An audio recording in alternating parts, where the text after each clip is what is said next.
2 वर्षमा बन्ने बाटो 20 वर्षमा पनि बन्दैन, 1.5 वर्षमा बन्नु पर्यो। त्यो हो हाम्रो एजेन्डा।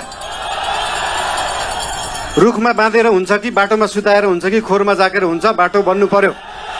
समयमा सडक बनाउनलाई मात्रै हामीले काम गरेर हेरेको, कम्तीमा पनि 41 वटा कानुनमा चलायो भने मात्रै समयमा सडक बन्न सक्ने हुँदो रहेछ।